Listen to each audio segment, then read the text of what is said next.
오늘 우리가 나눌 이 예레미야 15장에서는 예레미야 선지자가 하나님 앞에 기도하는 내용이 들어 있습니다. 근데 기도하는 내용이 어떤 식으로 기도를 해 나갔냐면 쭉 이제 하나님에 대해서 하나님께 약간의 좀 자신의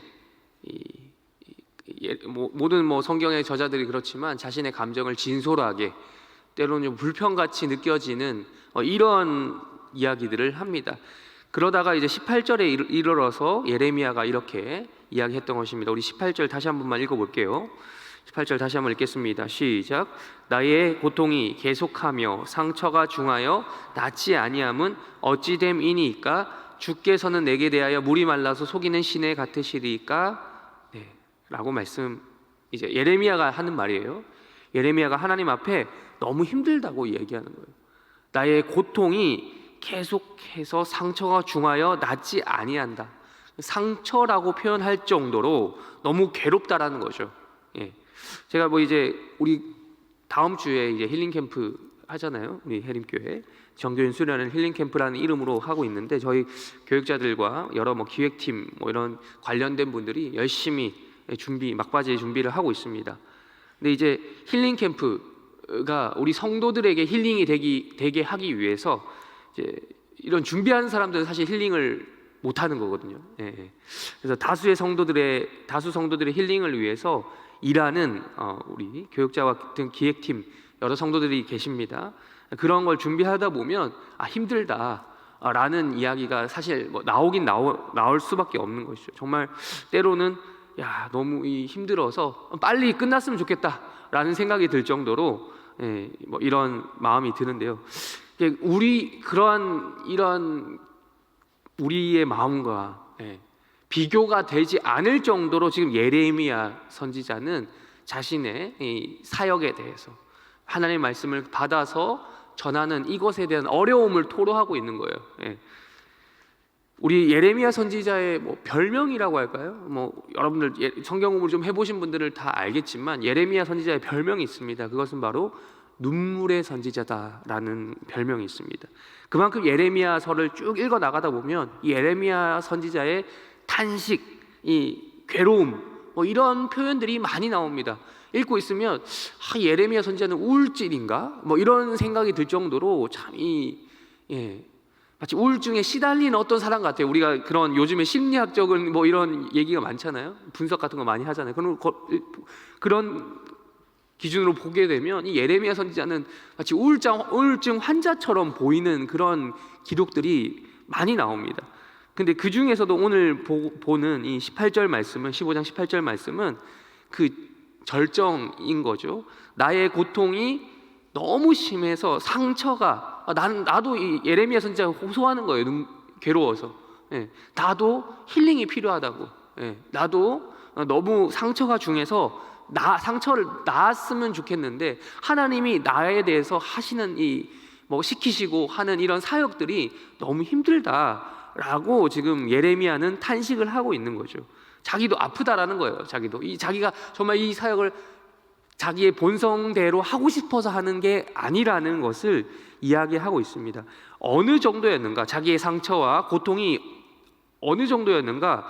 18절 하반절에 이렇게 이야기하고 있죠. 하나님에 대해서 어떻게 표현하고 있냐면 주께서는 내게 대하여, 그러니까 하나님이 내가 생각할 때 자기가 느끼기에 하나님이 어떻게 느껴지는가 표현하기를 물이 말라서 속이는 신에 같으시다라는 거예요.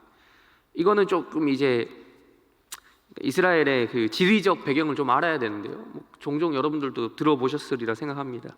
이스라엘은 이제 거기는 우리나라도 장마철이 지금 장마 시즌이죠. 장마철인데 이스라엘 같은 경우는 이 건기와 우기가 확실히 나눠집니다. 우리는 장마철이 아니어도 비가 오는 것이 이상하진 않잖아요. 근데 이스라엘은 그 건기와 우기가 확실히 나눠져 있어서 그 비가 올 때는 확실하게 오고 안 올 때는 거의 안 옵니다. 그런 지리적인 이런 지형적인 특징이 있는데 그에 따라서 이제 그 시냇가가 우리로 하면은 이제 협곡이라고 하죠. 그 영어로 하면 와디라고 하는데, 그 평소에는 거기가 건기 때는 물이 없어요. 물이 없어요. 근데 물길은 있는 거예요. 물길은 나 있는 거죠. 물길은. 거기서 물이 말라 있는 물길만 나 있는, 거기 가서 그래서 물이 있을까 해서 가봐도 물이 있을까요, 없을까요? 건기 때는 없는 거죠. 그거에 대한 표현인 거예요. 혹시나 하나님께서 시냇물처럼 나에게 뭔가 채워줄 수 있는, 내 목을 마르지 않게 해줄 수 있는 그런 분인가 싶어서 가봤더니 물이 없는 거죠. 그러니까 자기가 생각할 때, 예레미야가 생각할 때는 하나님이 마치 이런 분처럼 보인다라는 이 토로를 하고 있는 것입니다. 그래서 이어서 이제 그렇게 자신의 감정을 토로한 다음에 이 19절부터 21절까지는 하나님의 대답을 적어주고 있는데요. 19절 우리 다시 한번 더 읽어보겠습니다. 19절 시작. 여호와께서 이와 같이 말씀하시되 네가 만일 돌아오면 내가 너를 다시 이끌어 내 앞에 세울 것이며 내가 만일 헛된 것을 버리고 너는 나의 입이 될 것이라. 그들은 내게로 돌아오려니와 너는 그들에게로 돌아가지 말지니라. 아멘. 하나님의 대답이 가관이라고 표현하면 좀 그런데 아무튼 그렇습니다. 우리가 기대하는 내 아픔을 토로했을 때 아이고 그래 너도 힐링이 필요하구나, 너도 좀 쉬어라 라고 하셔야 될 것 같은데, 위로를 받고 싶은 일종의 그런 것이어야 될 것 같은데, 하나님의 대답은 힐링하라, 쉬어라가 아닙니다. 바꿔 말하면 19절을 한 절로 얘기할 것 같아요. 19절부터 21절까지 딱 줄여서 딱 한 문장으로 얘기할 것 같으면 일하라는 겁니다. 일하라. 일하라. 하나님 앞에서 일하라는 겁니다. 지금 보면 되게 재밌는 것이 19절을 자세히 한번 읽어보시면, 눈으로 보시면 돌아오면 마치 이 예레미야가 하나님의 그 사역을 감당하기 싫어서 도망간 것처럼 얘기하고 있어요. 마치 타락해서 하나님을 떠난 이스라엘 백성들처럼 지금 이야기하고 있는 거죠. 예레미야가 사명을 감당하지 않았던 것도 아니고 하나님의 말씀을 좀 마음에 불편하지만 억지로 수행했긴 하는 그것에 대해서 하나님께서는 마치 떠난 것처럼, 하나님을 떠난 이스라엘 백성들처럼 지금 대우하고 있는 겁니다. 예레미야는 그만큼 아주 독특한 사명을 가진 사람이었기 때문에 이렇게 이야기하고 있는 것이죠. 돌아오면 내가 너를 세울 것이다. 그리고 그렇게 세운 다음에 하나님께서 하시는 말씀이 너는 나의 입이 되라. 그러니까 내 말씀을 전하는 말씀의 도구가 되라 라고 이야기하고 있는 겁니다. 되게 몸이 건조하다고 해야 되나, 그런 좀 가혹한 상사 뭐 이런 느낌이 나지 않습니까? 일하라는 겁니다.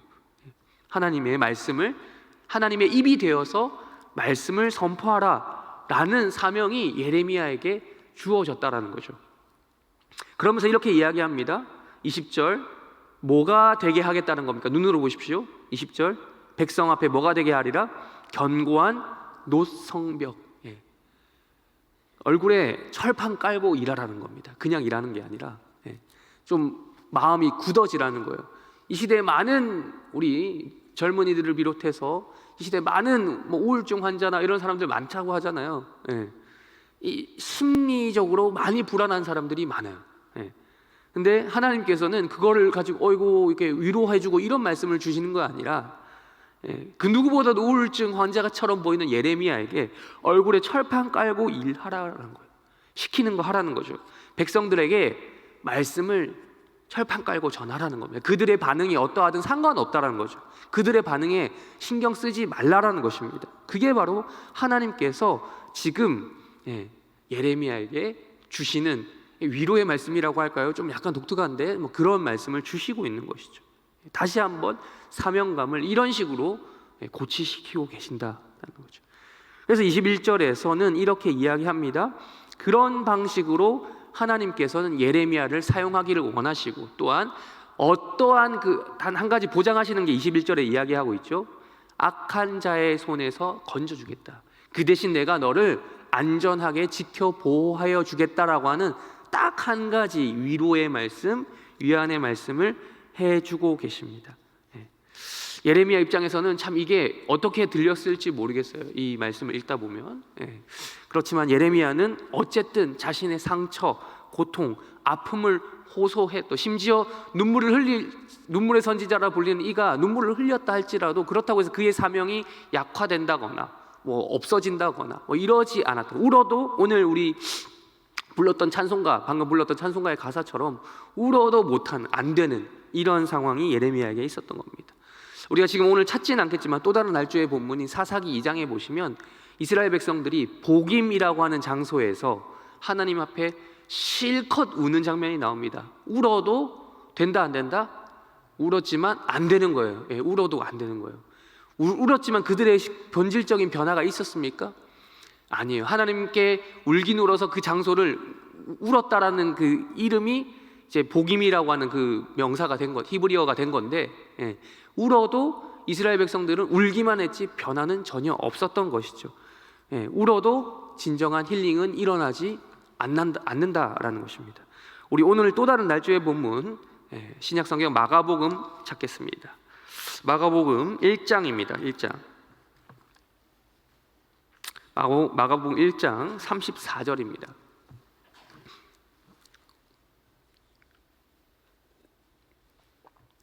먼저 마가복음 1장 34절 다 같이 읽겠습니다. 시작. 각종 병이 든 많은 사람을 고치시며 많은 귀신을 내쫓으시되 귀신이 자기를 앓음으로 그 말하는 것을 허락하지 아니하시니라. 힐링은 울어도 안 되는데, 예, 상처가 낫지 않는데 변화가 안 됐죠. 그 아까 말씀드린 사사기 말씀도 그렇고 일시적인 뭐 어떤 변화처럼 보이는 그런 것들로 보이지만 근본적으로 변화는 안 됐던 것이죠. 그러나 오늘 신약성경 마가복음의 말씀을 보니까 진정한 힐링은 누구를 통해서 일어난다고요? 예, 병이 낫는다, 예, 고침, 상처가 낫는 것은 누구를 통해서요? 예수 그리스도를 통해서 일어나고 있는 장면을 우리가 확인할 수 있습니다. 좀 더 구체적으로 보기 위해서 40절부터 42절까지 읽겠습니다. 40절부터 42절까지 읽겠습니다. 시작. 한 나병 환자가 예수께 와서 꿇어 엎드려 간구하여 이르되 원하시면 저를 깨끗하게 하실 수 있나이다. 예수께서 불쌍히 여기사 손을 내밀어 그에게 대시며 이르시되 내가 원하노니 깨끗함을 받으라 하시니 곧 나병이 그 사람에게서 떠나가고 깨끗하여진지라. 아멘. 40절부터 42절까지 핵심 단어 하나만 꼽으라면 무엇이겠습니까? 네. 원하시면요. 원하시면 누가 원하시면요? 예수, 우리 하나님께서, 하나님의 아들이신 하나님이자 사람의 완벽한 사람이신, 하나님이시자 사람이신 하나님의 아들 예수 그리스도가 원하시면 뭐가 일어난다? 상처가 낫는다. 진정한 힐링이 일어난다라는 것입니다. 그리스도만이 그것을 낫게 할 수 있다라는 것이요.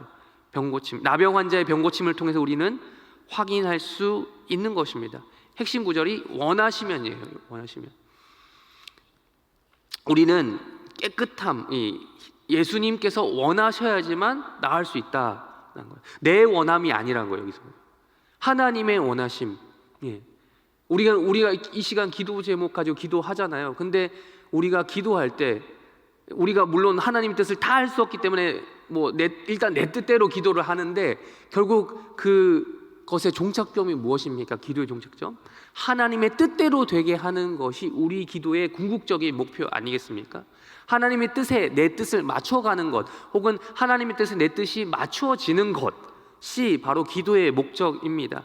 예수님께서 원하시면 우리에게 진정한 상처의 고침이, 힐링이 일어날 수 있음을 주님의 이름으로 믿으시길 바랍니다. 우리가 기도해야 될 제목이 바로 여기서부터 우리가 확인할 수 있는 겁니다. 첫 번째, 하나님의 뜻에, 즉 예수 그리스도의 원함에 따라 그것에 맞는 기도를 하시길 바랍니다. 또한 그러니까 그게 원하시면의 기도죠. 원하시면의 기도. 또한 제가 말씀드린 것처럼 우리 힐링 캠프가 당장 다음 주에 있습니다. 교회 전교인 수련회를 힐링 캠프라는 이름으로 하게 되는데 이 힐링 캠프를 위해서도 좀 기도해 주시기 바랍니다. 이 힐링 캠프가 예수님의 원하시면이 있는 그런 그런 우리 여름 행사가 될 수 있도록 기도해 주시기 바랍니다. 그런 사명감을 감당할 수 있는 그런 행사 되기를 기도해 주시기를 바랍니다. 또한 우리 해림교회가 이 힐링 캠프를 또 기점으로 그런 사역을 감당할 수 있는, 예수님이 원하시는 많은 상한 영혼들, 많은 그런 힐링이 필요한 영혼들, 그냥 임시방편으로 그냥 병 낫고 뭐 이런 문제가 아니라 예수님께서 원하시기 때문에 근본적으로 그의 죄와 사망 권세에 묶여 있는 그런 그 자신의 문제가 해결되는 놀라운 역사가 일어나는 그런 공동체 될 수 있도록 해림교회를 위해서 기도해 주시기 바랍니다. 마찬가지로 오늘 하루를 출발하면서 여러분의 삶과 여러분의 가정 가운데 예수님이 원하시기 때문에 낫게 되는 여러 상처들이 낫게 되는, 또한 여러분들이 얼굴에 철판을 깔고서라도 이 말씀을 지키며 살아가시는 복된 하루 되시기를 주님의 이름으로 축원합니다. 말씀을 마치겠습니다. 우리 다 같이 주기도문으로 기도하시고 각자 개인 기도 제목 가지고 기도하시다가 때가 되면 돌아가시기를 바랍니다. 기도하겠습니다. 하늘에 계신 우리 아버지여, 이름이 거룩히 여김을 받으시오며 나라의 마옵시며 뜻이 하늘에서 이루어진 것 같이 땅에서도 이루어지이다. 오늘날 우리에게 일용할 양식을 주옵시고 우리가 우리에게 죄 지은 자를 사하여 준 것 같이 우리 죄를 사하여 주옵시고 우리를 시험에 들게 하지 마옵시고 다만 악에서 구하옵소서. 대개 나라와 권세와 영광이 아버지께 영원히 있사옵나이다. 아멘.